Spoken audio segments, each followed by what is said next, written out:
Yo guys, gue baru aja dapat kabar dari proses syuting Spider-Man Brand New Day di mana ada fans di sana yang nyuri properti dari syuting Spider-Man sehingga bikin tim security, tim-tim dari kru filmnya bener-bener kerepotan sama para fans ini dan gila sih. Lu mikir apa sih nyuri-nyuri barang itu? Lihat di layar. Jadi dia lari kayak lari pakai sepeda gitu nggak kekejar sama tim dari security-nya. Gila, kayaknya memang selain besi-besi Medan gitu ya, jadi kayaknya juga properti dari Spider-Man yang asli juga bakal dibeli sama kolektor-kolektor yang fans sama Spider-Man ya. Jadi wajar aja gitu. Jadi ini barang ini asli gua ambil dari situ gitu ya. Tapi ngakak aja gitu karena memang mereka ini syutingnya bukan di New York ya, jadi mereka syuting di luar tapi jalan-jalannya tuh dibikin kayak jalan New York, kayak Franklin Estate dan sebagainya gitu. Tapi di sini kan jalan itu kan masih untuk proses syuting bang, lu ngapain curi sana? Aduh, ntar paling kalau udah kelar baru dia diambil diam-diam gitu. Dan gue juga lihat beberapa berita juga di proses syuting dari Spider-Man ini bener-bener chaos karena orang pengen lihat semua. Kebayang nggak tuh kalau di Jakarta gitu dia lagi syuting di Bundaran HI kayak gitu. Mungkin gue udah paling duluan juga kayak depan, oh bang, mau ngeliat gitu. Dan ngakak aja sih ngelihat proses-proses syuting. Dan ini dia di beberapa Twitter gitu ya, updatean syuting, proses syutingnya tuh. Tom Hollandnya udah santai tuh, wah udah properti. Jadi buat teman-teman yang bilang bang kok kayak kostumnya kayak kostum kayak gitu kayak Halloween kayak gitu kok nggak bagus ya bang ya, tenang, itu kostum untuk syutingnya doang, nggak mungkin dong kostum yang perfect untuk kayak show off kayak gitu langsung di jalanan kayak gitu robek pantatnya gimana nih kalau kan ketat banget tuh. Jadi ya wajar ini cuman kayak untuk digunakan di jalan aja guys ya, jadi bukan yang final pas sudah editing kayak gitu, enggak, ini dipersembahkan. Masa ada jendolan-jendolan kayak gini kan tiba-tiba nanti di filmnya gitu, tapi enggak. Tapi yang jelas dari proses syuting ini adalah kita ngeliat tuh logo di belakangnya, oh my god, ini benar-benar kayak kolaborasi antara Spider-Man dan Amazing Spider-Man Andrew Garfield plus Sam Raimi, Tobey Maguire sih. Oh my god, gue bener-bener kayak wah speechless banget. Dari kemarin gue cuman muterin scroll-scroll Twitter, sosial media yang ngasih update-update dari perkembangan proses syuting dari Spider-Man Brand New Day ini. Dan gue sih sanggup sih bahas sampai di rilis nanti, gue bahas Spider-Man terus.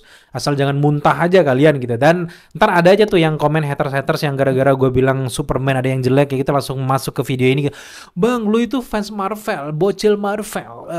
Wah, nggak beda men. Gue senang Superman, gue gedang juga Spider-Man. Pokoknya dua superhero favorit gue tuh yang pertama Superman, kedua Spider-Man gitu. Dan sekarang udah mulai mencakup ke Avengers, Iron Man. Oh penuh lah guys. Jadi kita nggak harus terpaku harus DC banget, harus Marvel banget, goblok. Kenapa nggak nikmatin dua-duanya? Yuk kita langsung kita lihat juga di proses syuting dari jalanannya tuh kelihatan banget dia lagi di atas tank.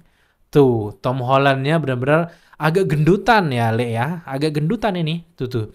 Agak gimana gitu. Mungkin nanti ya di prosesnya dibikin ya. Tapi memang dari rambut-rambutnya, muka-mukanya benar-benar kayak real orang susah gitu. Bukan lagi orang yang serba ada dikasih privilege dan sebagainya. Dan ini orang susah.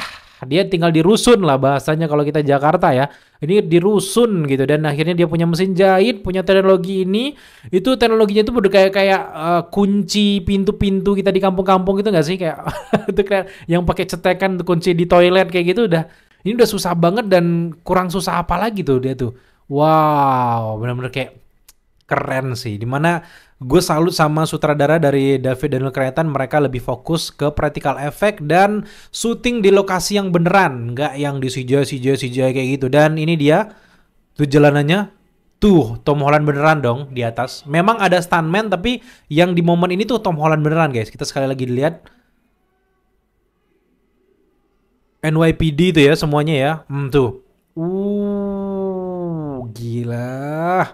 Puas banget tuh orang sana ya. Kita lihat lagi ke bagian bawah. Oh dia salaman tuh. Ya sederhana banget men. Tuh kostumnya nggak yang, kalau sebelumnya kan kayak proses syuting yang di Endgame dan di Infinity War gitu kan, mereka cuman pakai baju CGI aja itu kan, total hitam. Ini enggak, ini benar-benar kayak full. Aduh, gue salah fokus, gagal fokus sama badannya Tom Holland lebih gendutan ya. Tuh. Tapi dari bentuk-bentuk mukanya emang tetap Spider-Man versi Tom Holland ya, udah nggak niru-niruin yang versi matanya yang lebar atau yang gede, tapi menarik banget nih. Tapi di sini ada beberapa video juga kita lihat dari awal. proses syutingnya tuh mereka ngambil lokasi ini tuh di Glasgow ya. Glasgow tuh Skotlandia ya. Tuh ini beneran kayak taksi-taksi di New York banget gitu. Dan mereka nggak mungkin syuting di New York dalam kondisi yang lagi rame, lagi summer ya kalau nggak salah. Jadi nggak mungkin syuting di sana, biayanya gede. Jadi mereka ambil alih ke kota yang kurang lebih mirip-mirip kayak New York ya, di Glasgow ini, kota Glasgow ini guys. Dan tuh menarik banget. Ya, semua propertinya disesuaikan, bendera-benderanya tuh, jam-jamnya, jalan-jalan itu disesuaikan. Kalau gue lihat juga di beberapa ada yang kayak hotdog pinggir jalan ala-ala Amerika tuh benar-benar kayak dikasih loh, benar-benar mirip loh. Padahal bukan di Amerika. Dan gue senengnya mereka tuh nggak kayak Fantastic Four kayak gitu yang banyakan di studio yang dibikin gitu di rumah studionya. Ini beneran di jalan, men. Beneran di jalan gitu. Wah, keren banget. Gue penasaran sama penampakan si Punisher sih sama Bruce Banner gimana gitu. Jadi, gue seneng banget. Film superhero tapi nggak terlalu mengandalkan CGI. Gue seneng banget guys. Love. Tanknya ya.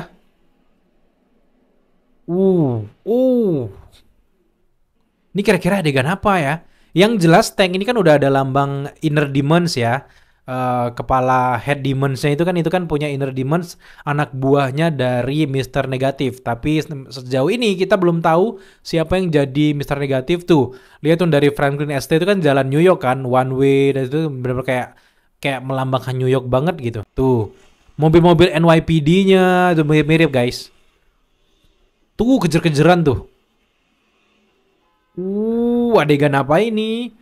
Kayaknya dia ngejar si ini ya, penjahat-penjahatnya anak buahnya si Mr. Negatif ya. Tapi Mr. Negatif kan kebanyakan yang dia jahat malam ya. Kayaknya kalau siang anak buahnya doang yang datang ya. Tuh kejar-kejarannya. Perfecto. Gue seneng banget kalau yang adegan langsung kayak gini gue. Oh ini Tom Holland. Ini Tom Hollandnya. Jadi inget yang versi Andrew Garfield beneran ya. Gue lebih condong ke Andrew Garfield. Oh, gila.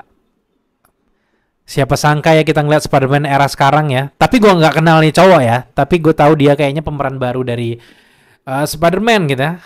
Tuh beneran langsung loh guys. Ini yang gue suka Tom Holland, dia nggak terlalu mengandalkan stuntman. Emang ada stuntman, tapi dia nggak terlalu ngandelin. Dia juga harus ikut di beberapa adegan-adegan. Bahkan koprolnya itu koprol Spider-Man dia banget kan. Salah satu yang bikin dia kepilih dulu kan dia masih casting itu kan karena di koprol Spider-Man kan. Itu dia beneran guys. Oh. Nyata loh. Karena memang kenapa si Daniel David kelihatannya pede, syutingnya diterbuka biarin fans ngelihat karena emang nggak perlu ada yang harus disembunyiin juga gitu. Dan bahkan udah di spill kalau salah satu villainnya yaitu Mr. Negatif. Yang Mr. Negatif gue curiga jangan-jangan beneran Stephen Yeun lagi ya. Jadi yang tadinya pengen jadi sentry gitu ya. Dan bahkan di Instagramnya si pemeran dari McGurgan atau Scorpion baru aja ngupload foto dia sebagai Scorpion, ada kalajengkingnya di sini tuh, lihat tuh. Tapi handphonenya handphone jadul. Kayaknya ini dibikin pas Homecoming ya, pertama kali kan dia muncul gitu ya. Dan ini diupload lagi sama dia, dan di sini hashtagnya Spider-Man. Sting Spider-Man, gila. Ini jelas banget dia bakal menjadi salah satu villain utama juga di sini. Dan gue kesian sebenarnya sebelumnya di beberapa film dia nggak dilibatkan, tiba-tiba hilang aja, nggak ada kabar. Baru setelah itu baru dia muncul. Kalau nggak jadi salah satu villain utama, kebangetan banget sih Sony sama Marvel ya. Jadi jelas villain utamanya Mr. Negatif, tapi villain yang kedua yang juga sangat kuat itu menurut gue Scorpion sangat pantas. Karena memang dia belum tahu kalau Peter Parker itu adalah Spider-Man selama ini. Tapi setelah dibaca-bacain mantra sama Doctor Strange, dia ya nggak ada kayak dampak apa-apa. Karena memang sejatinya dia bencinya sama Spider-Man. Karena dia belum tahu dengan Peter Parkernya. Jadi ini bakal keren banget. Dan kita bakal lihat bagaimana masa lalu kok bisa Scorpion sebenci itu sama Spider-Man gara-gara apa. Jadi kita akan lihat nanti. Dan ya udah banyak banget clue-cluenya ya. Jadi ya lagi-lagi dengan syuting di luar kayak gini nggak yang bikin plotnya bocor, kita aja nggak tahu tuh jalan cerita yang gimana karena memang banyak banget bocornya, mulai dari Bruce Banner ada, Punisher ada. Di sini pun cuman adegan-adegan tertentu doang, dan sama kayak kasusnya kayak Fantastic Four kayak gitu, kayak Thunderbolt juga ada syuting di luar kan, tapi kebanyakan juga di adegan-adegan penting mereka syutingnya di dalam studio. Jadi ya aman, nggak kelihatan. Dan ya emang ini salah satu kayaknya ya, dengan dia muncul di publik kayak gini juga jadi salah satu marketing gratis ya. Salah satunya kita bahas juga karena emang kita butuh hype yang tinggi untuk film genre superhero di kala memang film superhero yang lagi berusaha untuk naik lagi gitu. Yang tadinya semua kayak layar lebar itu kan, kalau nggak ada film superhero zaman dulu tuh orang nggak mau ke bioskop gitu kan. Dan akhirnya dibikin banyak superhero, orang jenuh, dan sekarang pengen balik lagi, comeback lagi genre superhero. Ya salah satu penyelamat yang bikin superhero bisa naik menurut gue, satu Superman, kedua ya ini Spider-Man. Karena dua superhero ini tuh nggak peduli kalian fans Marvel DC, semuanya ngefans. Kalian fans DC pun suka sama Spider-Man gitu. Jadi gitu juga fans Marvel pasti suka dengan Superman. Jadi dua ini udah muncul, Superman udah naik dengan James Gunn-nya, plus juga Spider-Man nanti bakal rilis di Juli 2026. Makin hype lagi, dan kita bakal terus bahas di channel ini. Jadi pastikan buat teman-teman yang belum subscribe, jangan subscribe dulu gitu. Kita lanjut lagi di sini. Wah, ini AI ya. Ini AI, tapi benar-benar kayak menarik kalau ada Rhino ya. Dan ini versi ini kalau kalian lihat, kalau di versi-versi Avengers, versi-versi sebelumnya itu menggunakan full CGI ya.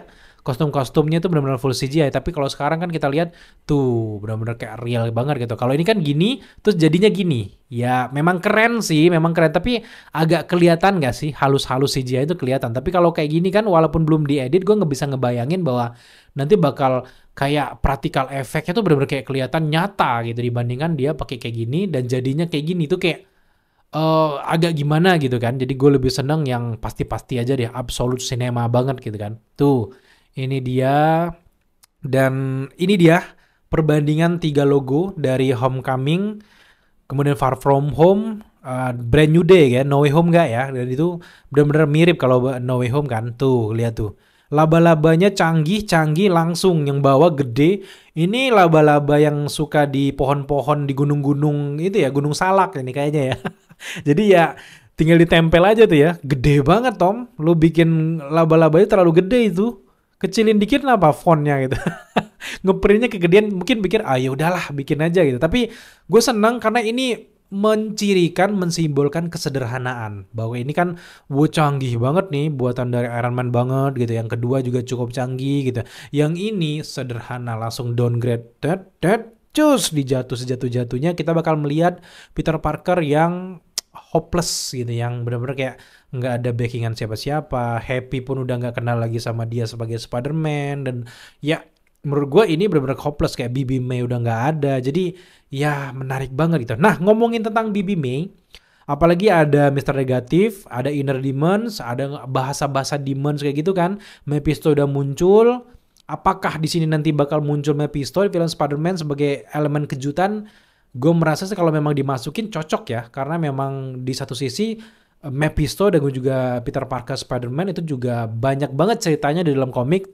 Kalau pengen membangun Mephisto menjadi main villain versi supernatural, menurut gue Spider-Man Brand New Day juga langkah yang cukup tepat setelah dia debutnya di Ironheart. Jadi menurut gue ini cukup menarik, dimana nanti mungkin dia yang ngasih kekuatan kepada Mr. Negatif, yang bikin Martin Lee ini bisa mendapatkan kekuatan Dark Force ya. Salah satunya mungkin dari Mephisto. Itu menarik banget, makanya dibentuknya Inner Demons yang kayak agak ke Mephisto-Mephistoan kayak gitu, sangat masuk akal. Jadi memunculkan Mephisto di balik semua ini, tapi dia nggak ikut campur dalam perkelahian ya, ikut campur di memberikan kekuatan tuh udah bikin kita hype parah gitu. Wah, apalagi Sacha Baron Cohen yang jadi Mephisto-nya, mungkin gua maknyus gitu. Dan sejauh ini itulah beberapa update-update yang kita ketahui dari proses syuting dari Spider-Man. Ada juga momen ikonik nih, dia lagi foto sama anak bocil, jadi ingat di ending dari The Amazing Spider-Man yang kedua ya. Dan juga di rata-rata Spider-Man juga ada beberapa kisah dia datengin bocil-bocil gitu kan. Memang sejatinya Spider-Man itu disukai semua umur guys. Dari yang bocil, dewasa, yang juga bocil dewasa kayak gue gitu ya. Gue lebih tepatnya kayak bocil yang ada di dalam gue gitu, dan gak akan sembuh-sembuh nih sampai gue tua nanti. Gue bakal senang sama superhero itu. Jadi buat teman-teman yang belum subscribe, gabung gitu. Tapi gue seneng banget dengan perkembangan dari Spider-Man ini. Gue seneng banget cerita yang street level. Kan kemarin sempet gue ngedumel kan gara-gara Sony nggak setuju dengan versi street level. Sedangkan Marvel pengen yang street level, udah cukup lah tentang Spider-Man yang selalu canggih gitu. Dan ngomongin multiverse, dan sekarang akhirnya mereka memutuskan bahwa udah cukup, mereka akan ke street level, nggak ngomongin multiverse dulu. Tapi jelas dengan dirilisnya Spider-Man sebelum Doomsday itu akan ada beberapa hal yang akan nyangkut ke cerita dari Doomsday. Mungkin paling nggak ya di post credit scene mungkin itu bakal menarik banget pertemuan pas si Peter Parker ngelihat Dr. Doom, wajahnya Tony Stark gitu. Wow, dia kaget. Mark Joss itu mantep banget guys, itu mantep banget dan gue hype banget. Jadi nantikan terus perkembangan dari proses syuting dari Spider-Man. Sejauh ini kita nggak akan menemukan beberapa hal terkait dengan jalan ceritanya, tapi tenang, nanti mungkin di beberapa proses syuting, di beberapa foto-foto yang diambil paparazzi, kalau ada yang menarik, kita langsung kabari ke kalian semuanya guys. So, buat teman-teman yang pengen selalu update tentang Spider-Man ini, jangan lupa juga follow di semua sosial media kita, ada, kecuali Pornhub ya, ngapain gue di sana gitu. So, sampai jumpa di update-update selanjutnya.